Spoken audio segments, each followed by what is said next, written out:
on We Talk News this week, a pair of Republican congressmen introduced the latest cannabis legalization bill, but will it make the floor? DC's Phil Adams has that story. The largest merger in the history of U.S. cannabis happened this week, and Trulieve is the big winner in that acquisition, and Green Market Report's Deborah Borchardt has that story. Another celebrity weed strain has made it coast to coast, and if you don't recognize whose this is, you better go do some homework. We're trucking, going down the road feeling bad while singing Uncle John's Band. Garcia, Handpicked, is now available on the East Coast. We Talk News is next.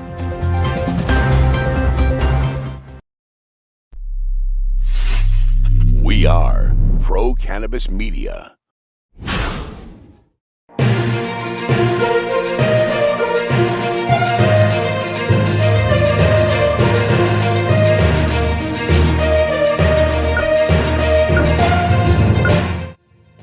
Hi everyone, welcome to We Talk News. I'm Jimmy Young from Pro Cannabis Media.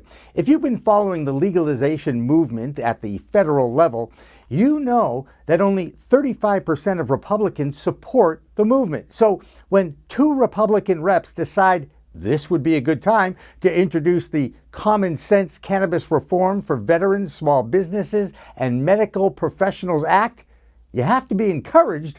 But then again, upon further review, a few things are missing, like any mention of righting social injustices. Vote Pro Podcast Phil Adams is our DC reporter, and he has more. Phil? Hi, this is Phil Adams from Vote Pro Podcast, here with the Weed Talk News DC report.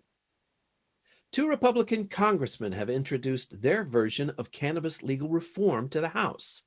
Representatives David Joyce of Ohio and Don Young of Arkansas co-sponsored the Common Sense Cannabis Reform for Veterans, Small Businesses, and Medical Professionals Act. The new legislation would deschedule cannabis entirely from the Controlled Substances Act. Other highlights of the bill include protecting banks serving the legal cannabis industry, allowing cannabis to be sold and shipped across state lines where cannabis is legal, and ensuring access to medical cannabis for veterans. What the bill does not contain, however, is any provision for addressing social justice or reinvesting in communities impacted by the war on drugs. In introducing the bill, Young, a co-chair of the Congressional Cannabis Caucus, decried existing federal cannabis policy as an infringement on individual liberty and the rights of states under the 10th Amendment. Young said, quote, "It's long past time that these archaic laws are updated for the 21st century." Senate Majority Leader Chuck Schumer, meanwhile, is saying once again that he and his Democratic colleagues in the Senate will be introducing their reform bill shortly. In an interview with The Ringer this week, Schumer reiterated his position that new cannabis banking legislation will have to wait for a comprehensive bill to pass first. Schumer indicated he doesn't want to undermine his bill by allowing reticent senators to vote for more moderate legislation instead, saying, quote, "We're not going to bargain against ourselves." Schumer has been working with Senate colleagues Ron Wyden of Oregon and Cory Booker of New Jersey to craft a comprehensive cannabis legalization bill. The U.S. State Department issued a report recognizing the positive effect cannabis legal reform has had on religious freedom in other countries. Their annual report on international religious freedom says nothing, however, about the religious discrimination that persists in the U.S., where cannabis remains federally illegal. In countries across the Caribbean, South America, and Africa, the move toward repealing harsh penalties for cannabis has given rise to a reduction in discrimination against Rastafarians, Hindus, and other groups. The report declines to mention the adverse effect cannabis criminalization continues to have here in the U.S., where federal courts routinely reject cases arguing for religious exceptions. Hundreds of thousands of Americans of all faiths are prosecuted for cannabis possession each year. That's the Weed Talk News DC report for this week. I'm Phil Adams from Vote Pro Podcast. Not sure when legalization, decriminalization, or regulation will happen this year, but MJ Biz is reporting now that the industry will add $92 billion to the U.S. economy in 2021. So with that in mind, there's been a major acquisition in the cannabis world as Trulieve has acquired harvest. Green Market Report's Deborah Borchardt has the details on what is considered the biggest acquisition in weed history in the United States. Deborah? I'm Deborah Borchardt, and this is the Green Market Report's business update for Weed Talk News. It was a huge week for Trulieve Cannabis Corp. This Florida-based company said it was buying Harvest Health and Recreation in a deal valued at approximately $2.1 billion. The combined businesses will have operations in 11 states with 126 dispensaries, serving both medical and adult use cannabis markets. Then on Thursday, Trulieve reported its earnings, saying revenues increased 102% to $193.8 million. We had another big company report earnings this week. Green Thumb Industries continues to flex. That company delivered total revenue of $194.4 million in the first quarter. That was up 89% from last year, and it beat the estimates. The company also delivered net income of $10.4 million versus last year's net loss. Now, in the not-so-great column, MedMen reported its revenue fell to $32 million from last year's $44 million. It also missed analyst estimates. We have a little bit of stock news to cover this week. There's a new U.S.-focused ETF trading under the ticker symbol MJUS. And Flora Growth priced an IPO this week and began trading over at the NASDAQ with the ticker FLGC. And those are your big business stories for the week.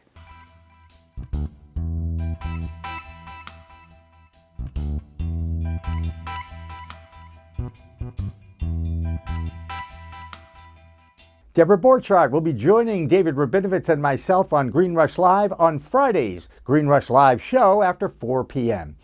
Now, by the time you see this news show, Minnesota's House of Representatives will have voted on the legalization of cannabis in that state. That does not mean, however, it will pass. One big reason, the Senate in that state is controlled by the Republicans. They are on record of opposing the measure, but advocates are hopeful the bill will at least get a chance to be voted on in that chamber. Now, another state in the Great Lakes in the Midwest is, of course, Michigan. They have a very vibrant cannabis market. And when it comes to vibrance in Michigan and cannabis, I think of Rick Thompson. That's why he's a Cannacaster for Weed Talk News. Rick? Hello, everyone. I'm Rick Thompson with the Michigan Report for Weed Talk News. There's new guidance from the Michigan Department of Agriculture out last week about the sale of CBD-infused food products in Michigan. Well, it's not new news. They said all this before, but this time it seems like they're really serious about holding CBD companies to a federal standard when it comes to mandated safety testing for food products. Federally, CBD is not recognized by the Food and Drug Administration as allowable for human consumption, but the CBD industry exists in the largely unregulated market of products made from legal hemp crops. The guidance suggests that all CBD-bearing food items are forbidden from sale in the state, but as I mentioned, this isn't the first time MDARD has ordered a statewide shutdown. Some people are worried, some are not. Without enforcement, this is just another weak effort at scaring the public away from unregulated use of cannabinoids. Speaking of unregulated use of cannabinoids, Delta-8 THC is very much in the minds of regulators too. The cannabis derivative is a less intoxicating cousin of its more well-known Delta-9 THC and is commonly derived from hemp plants. It involves a difficult extraction process and has never been of commercial interest until now. Because the substance is so new and the method of extraction so difficult, many states have banned Delta-8 entirely, while a few others have chosen to regulate it, like the Delta-9 THC industry. Decision time is upon Michigan's legislature, as a bill has been introduced to add Delta-8 to the list of items regulated by the Marijuana Regulatory Agency. As this bill winds its way through the legislative process, we'll keep you updated. And that's the Michigan Report with Rick Thompson for Weed Talk News. There's another state that is moving towards reforming its cannabis laws, and that one is Louisiana. Now, late Tuesday, the House of Representatives there voted 67-25 to decriminalize cannabis possession of less than 1/2 ounce of weed. Now, if you are in possession of more than that, you will not go to jail, but you will be fined $100. Now, that bill goes on to the Senate floor. We move on to Illinois with Normal's Executive Director, Margot Vaselli. Margot? I'm Margot Vaselli from Margowana with this week's We Talk News report from Illinois. The Illinois Cannabis Craft Association is telling us that investors are losing their confidence in the new licenses that were supposed to be rolled out, and they're taking their money elsewhere. Investors are being drained in order to stay on top of these license requirements, and they're losing hope. Well, I hope that they stay around long enough to see how this new proposed bill will be laid out. Even though last year's licenses were a complete scandal, minority groups have come together to push the state to allow for 110 more licenses to be rolled out the correct way.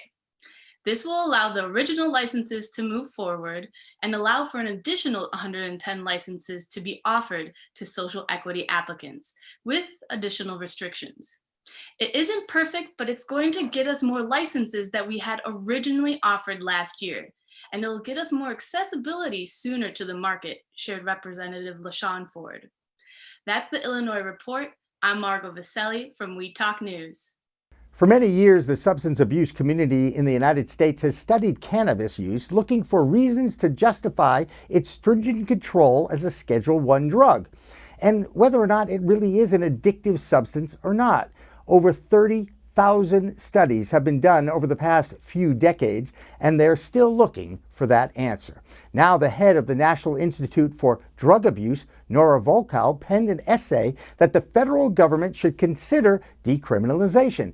In that published opinion piece, she says, drug use continues to be penalized despite the fact that punishment does not ameliorate substance abuse disorders or related problems. Imprisonment, whether for drug or other offenses, actually leads to much higher risk of drug overdose upon release, unquote. She then moves on to say that drug addiction should not be penalized criminally, but rather treated as a medical disorder. Caring for patients is what drives nurses, and that includes our own green nurse, Cannacaster Jessie Lynn Dolan from Vermont. Jessie Lynn? Thanks, Jimmy. I'm Jessie Lynn Dolan from Nurse Grown Organics and Vermont Cannabis Nurses, and this is the Weed Talk News Vermont Report. NORML, the National Organization for the Reform of Marijuana Laws, has now come to Vermont. NORML is the oldest cannabis reform organization, and the new Vermont chapter supports patients and consumers in their mission to achieve a safe and accessible cannabis market. The Green State NORML team submitted its first ever testimony to Vermont legislators this week. NORML hopes to centralize the voices of medical patients, providers, and caregivers with the ultimate goal of mitigating the lasting impact of the war on drugs. Speaking of, several social equity bills this 2021 Vermont legislative session have died. One bill would have created a cannabis-specific community social equity program, and another to prohibit discrimination based on hairstyles have both died. The other bill that has gone nowhere relates to racial impact statements, including the proposed legislation for racial and ethnic minorities. According to an ACLU report, racial disparity is significantly larger in Vermont than the national average, with Black people 6 times more likely to be arrested for cannabis possession than white people. Since 2018, Vermont has seen 471 expungements of marijuana possession convictions, but still has a long way to go. Vermont entrepreneur Ben Cohen, co-founder of Ben & Jerry's, is starting a cannabis business venture in Colorado producing low THC, high terpene pre-rolled joints. If successful in Colorado, he plans to expand to Vermont by licensing to Black entrepreneurs. The company's profit will help fund cannabis businesses owned by people of color and nonprofits that work for criminal justice reform, like the Last Prisoner Project. Ben Cohen said its purpose, aside from selling great cannabis, is to right the wrongs on the war of drugs. That's the Vermont Report. For Weed Talk News, I'm Vermont's cannabis nurse, Jessie Lynn Dolan. Now it's time to check in on New Jersey as that state slowly creates its own adult use market. Now they have a medical market, and the 17th medical dispensary opened this week in Maplewood. Here's New Jersey's Tara Masu with that story. Tara? I'm Tara Masu from Blazin' Bakery, and this is the New Jersey Report for Weed Talk News. Our 17th dispensary opened up this week in Maplewood, Apothecarium owned by the Canadian MSO TerraSen. This is the first of the original 6 license owners to open all 3 of their dispensaries, consisting the first one of a vertically integrated facility and 2 satellites in the same region for TerrAscend, that is the northern region. While it's great to have all these new dispensaries open up, residents are still eagerly awaiting the arrival of both adult use and some diversity via social justice and local owners in both physical dispensaries and product selection. Uh, in another city, Atlantic City, we might finally see a long due revitalization being saved by cannabis. For over 2 decades, Atlantic City has had aggressive marketing efforts, a bevy of failed casinos, 3 of which were owned by former President Trump and have been shuttered since. On the Atlantic City Boardwalk, we currently have an operating dispensary, The Botanist, which is owned by Canadian company Acreage Holding, and the soon to be opened Bee Dispensary, which is owned by Ianthus/MPX. Both of these are also publicly traded MSOs. Aside from the current license holders, we have an eye on some new license holders who would be really poised to win in the next round. Most notably, Mafia associate George Martorano. He has the record for being the longest serving, nonviolent, first-time offender in cannabis, where he served 32 years of a life sentence. George currently owns the Hip Hemp Cafe in Atlantic City, with locations also in Philadelphia and Delaware. This is a CBD dispensary, which he hopes to get a license to have a THC dispensary. He has a really great chance based on having site control with his current location and being a great example of social justice. Also, in Atlantic City, someone else has their eye on a location there, the ever-present cannabis force, Snoop Dogg. I have been Tara Masu, and this is the New Jersey Report for Weed Talk News. And finally tonight, the power of the celebrity brand in cannabis. Last week, we told you about Tommy Chong's pre-rolls entering the Michigan market. This week, it's Jerry Garcia's turn. Now, please bear with me when I explain who the late Jerry Garcia is. I added in the late part because he passed away in 1995, but as any deadhead knows, he will live forever in eternity. He was an original member and lead guitarist for the legendary Grateful Dead band. Now his family is licensing and distributing the Garcia hand-picked line of cannabis. What a long, strange trip it's been towards legalization. The Garcia hand-picked brand is now available at a bunch of dispensaries all over California and now here in Massachusetts. It made a stop at Cultivate in Framingham this week. The Bertha promotion bus has been all over this state as they launch these hand-picked products on the East Coast.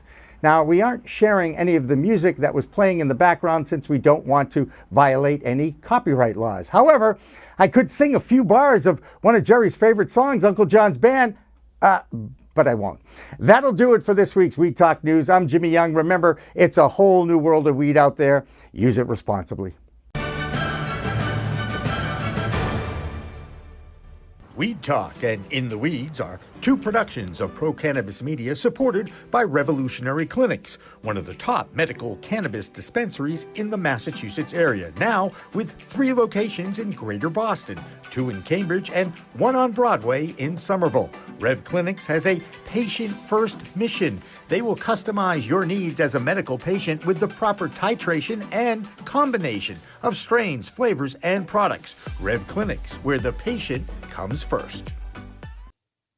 Hi, Jimmy Young here, and I have to ask you, are you secure? If you're in the cannabis industry, you have to have security for your grow facility or dispensary. And we are so happy to welcome Salient Systems to our group of supporters. You get to call their rep. His name is Ben Shower at SalientSys.com. So don't even wait an hour. Call Ben Shower at 413-333-7974.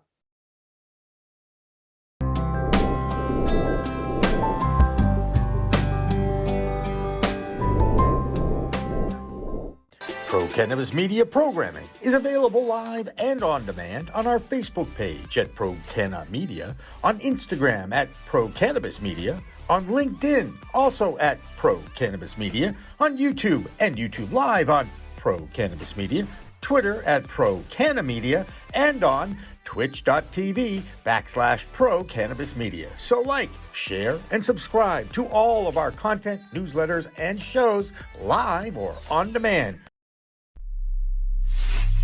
We are Pro Cannabis Media.